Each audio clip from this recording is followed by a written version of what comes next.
Hi guys, how are you? Welcome back to the garden on an afternoon, a beautiful sunny warm afternoon.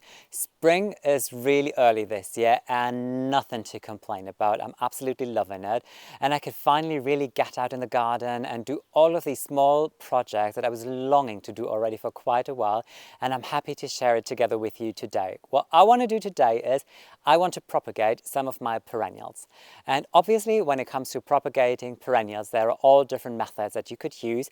One I've already shown you, and this is like the one that most of you might think of, is obviously in autumn you start collecting the seeds, you store them, and then at one point you sow them, and I've done it with you in one of my previous videos. But there are some perennials where it doesn't quite work like that. You can still collect the seeds, but the seedling or the offspring might not necessarily look just like the mother plant. And I have one plant in particular in the midsection of the garden, sitting in the island bed, and it is already coming to life. So there's no time but the presence to really get there and do that project but today. And I want to have offspring that looks exactly like the mother plant, and this is why I want to share different methods on how to propagate your perennials. Before I show you what kind of perennial I want to propagate, I just want to make a quick stop here in the island bed and show you this situation because I enjoy it so much every single day. There are these pink hyacinths here that I planted together with you. And then as an underplanting of the roses, there are those hellebores. And I showed you in my early spring garden tour video already that the flowers, they aged to an absolute beautiful blush color. Couldn't be happier about it. And the roses, they finally start to come with a lot of fresh growth and leaves. And those leaves, they are reddish pinkish as well. Something that I didn't know because when I bought them, they already had their green foliage. This is a rose called Novalis. It flowers lilac. It's a double, absolutely wonderful.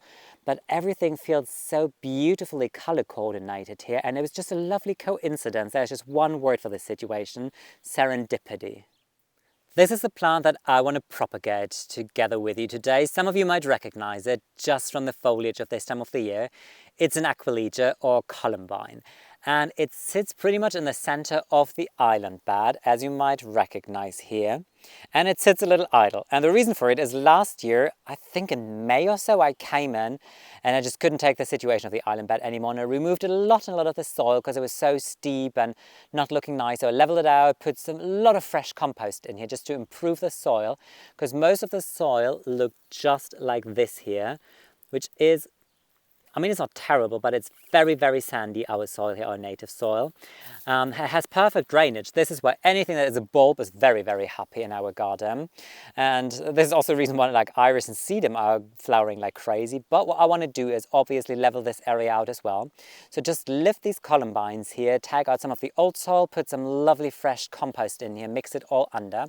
And the way on how I want to propagate it is, once I dug it, the roots are exposed, and you can also propagate plants from root cuttings, and columbine is one where it should work just perfectly. And this one is a pink double flower, absolutely beautiful. And not only do I love it for its flowers, also for the foliage. When it comes out at this time of the year, it has such a rather special color and quality to it. Just look at it, kind of like green, purple, bronze, almost like a very delicate pastel variegation going on in here. How can you not love something like this? So this is exactly what I want to do as a quick afternoon project together with you today. First thing I'm going to do, quite obvious, I'm going to lift the plant, and I will lift it with a spade because this is a quite established aquilegia. It must be here already for 4 or 5 years, I would say. And I don't really want to disturb it even more. So lifting something at this time of the year is quite stressful for a plant. Oh, there's astron growing in here already. I love this aster, but it can be a little bit of a fuck at times. But you can remove it very easily. So all you do is remove the mulch around the area if you have it mulched in, and then come in with your spade and dig around it quite in a big circle, because I don't want to cut any roots off already now and leave them in the ground, because those roots are exactly what I want to have now. Try and make sure that I don't trample on anything else. And I've got quite some of these pink tone aquilegia in here, but most of them they're all kind of different, which is surprising because I thought I propagated them just from one seed. But at one time I had like white and blue and all different kind of aquilegia growing in this area here. And I think that was pretty much the problem. Oh, look, another Aster Asteron. I could even transplant them. They're looking so nice and vigorous. So now, come in here, a nice big circle. So what I do is get some of the soil off. And now try and lift it. Alfie, watch out. Come on, yeah, watch out. There is mole mesh in here as well underneath the entire island bed, which is ridiculous. Is that part of the columbine now that just snapped? I think it is. So I think there is my first root eventually.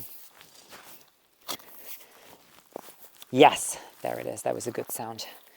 Ooh, here it comes. Yes, looking very good. Yeah, the first piece that just snapped here is actually already a piece of the columbine root, which is ideal.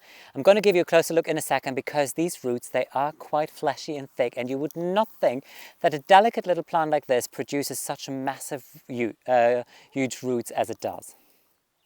This is how the columbine looks after I lifted it, and you can tell that it has really big substantial roots here, and some of them they snapped already after I lifted them.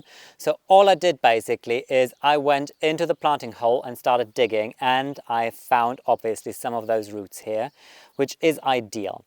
So I could really utilize them. Normally what you would do if you have a plant like this is you would come in with your knife and try and make sure that your knife is sterile because you do not want that any infection comes into the mother plant. And you would just select a root that you want to work with, something like this, for example. You want to try and find something that has some small fibrous side shoots already, which would be better. I'm not going to take off the entire thing. And then I just come in, snip it off, put the mother plant aside, and this is what I'm left with basically. This is absolutely perfect. You want to have a clean cut on the top, and then I have some roots coming from the side. I'm still going to use the other ones that snipped off after I lifted it. What I'm going to do here as well, clearly, is I will come in and make a clean cut on the surface so that this is nice and sterile here now. What I prepared is I have pots with, well, some soil in here already. Where's the root? This is the one that I cut off together with you. So this is the one that I want to plant now. And all you do is basically you take your pot, make a hole. Now there's too much soil in there, obviously.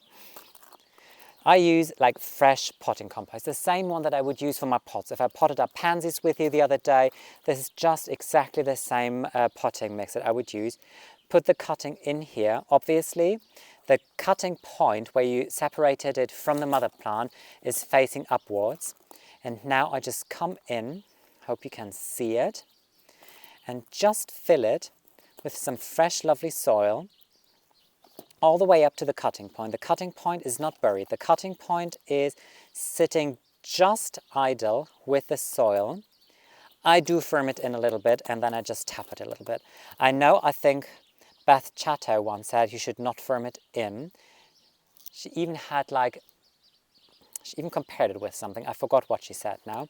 But yeah, this is how I would do it. And then last thing that I do is to protect it. You hear it already probably in the background now. I come in with some grit. I still have my lovely white ornamental grit because I still couldn't keep my hand on more neutral one, but I don't really mind, honestly.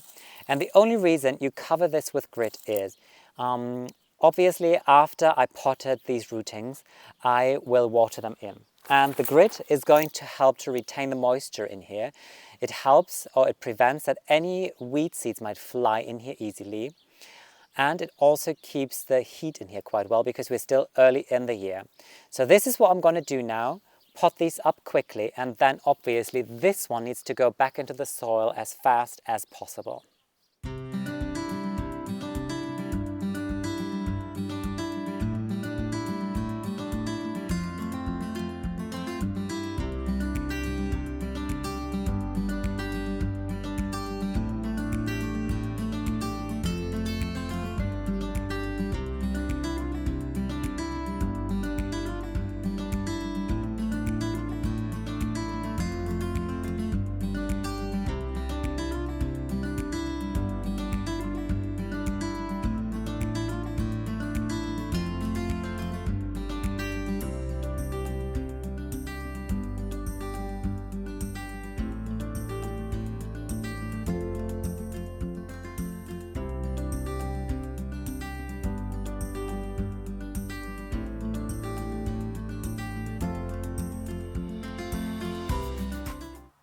I prepared 5 pots in total with the cuttings, and I'm really, really excited about that. So obviously what I did is cover them all with grit, put them at the back, just on the top layer of the slope, so that they are in the sun, but not basking in the sun necessarily. Watered them in well, and now I can kind of forget about them, even though I won't. I know myself, every second day I will check in high hopes that there are fresh leaves appearing. I'm going to keep you posted, obviously, so keep your fingers crossed that that project is going to work out. It's really difficult to cross your fingers wearing gloves, by the way. So you could also tell that I prepared this area here. So what I did is I just came in with my shovel and removed 2 buckets full of the old soil. And this area wasn't even mulched in thoroughly. You could tell on the video when I showed you the aquilegia, and it was really dusty. It was kind of like powder. Other areas, well, like for example, over there, I haven't improved the soil that much yet, but I just checked because I was curious. And underneath the mulch, the soil is still kind of like nice and it holds its moisture better rather than when it is totally exposed to the sun. And after those glorious days filled with sun, yeah, the soil in this area was kind of powdery, but I came in just with probably half a bag, a 50-litre bag of fresh compost, like potting compost. Just dug it under some handsful of fresh organic bone chips as well. They break down to nitrogen, really improve the soil, very good for a lot of perennials. Really mixed it with the soil that was in here, so this area is lovely and prepared, lovely lofty soil, and it's kind of like level now with the area. It's not this weird kind of funny little egg dome here anymore. What I'm going to do, obviously, this one that I've lifted needs to go back into the soil as quick as possible. So all I'm going to do now is find an area where I want to plant it. Somewhere here, I think, would be kind of cute. Get some of the soil out. There's still some of the old soil attached to it, which is good though. I'm not going to wash it off because there are roots in there, and this disturbs the plant even less. So try and keep it like that if you do it as well. Need to just get a nice size hole in here now. And then, even though I've improved the entire area with wood chips, I really want to make sure that this plant has the best start possible. So I come in just with some sprinkles again. Position it in, try and make sure that obviously it sits level to how it was before. So it needs to go a little deeper, I think. Yeah, that looks really nice. That's well good. Perfect. Oh, look at that. Can't wait for it. So backfill with a little more soil around it. Firm it in. You do not want to have air pockets, obviously, even though, I mean, now I'm not expecting a lot of frost anymore. And after rain, what would happen is at one point those air pockets might be filled with the soil because this is improved soil and it's very light and lofty and fresh now. But still, I think it's nice to really give it the best start possible. Oh, I'm happy about this. Remove some of the old branches that were still in here. Just make it look a little nice, neat and clean. And what I'm going to do as well, once I was improving the area, there were some more aquilegia in here, tiny offspring. I tried to get them out with as much soil as possible. So all I'm going to do now is plant these as well. And then I have a bag of mulch it in quickly, and then I show you how it looks in the end. The magic of a thin, fresh layer of mulch, it always makes it look so neat and nice. It's like instantly perfect. And I can tell you what's perfect as well is that this funny little mound that was on top of here is gone now. Finally, it's leveled out. I'm very happy about it. It's a nice big drift of columbine, all different shades of pink. So I'm really excited to show you, I think, around May time, I suppose, they come to flower, how this area is going to look and develop, obviously. I mean, you can tell just by the colors that you see in here already. This is pretty much my spring color palette that I have going on. It's all different shades of like rose and pink and blush and soft colors mixed with a little bit of white, and then later on in the game we have violet and lilac.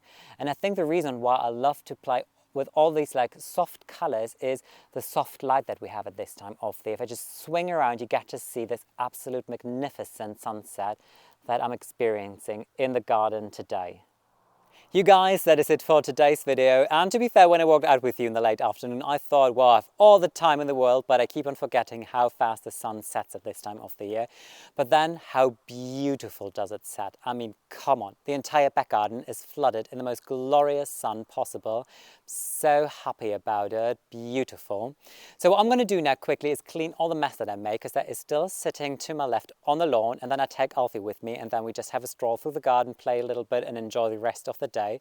There was one last thing that I was longing to do actually today with you, but that can wait until tomorrow. This is still fine. I'm just happy that I've really done this project with the aquilegia, because there was, as I said, no time but the presence to do it, as you could see probably. I can just say thank you so much for watching today's video. Thank you so much if you subscribe to my channel, and I would really love to welcome you in my garden tomorrow again. Have a wonderful day, guys. Take care. Bye.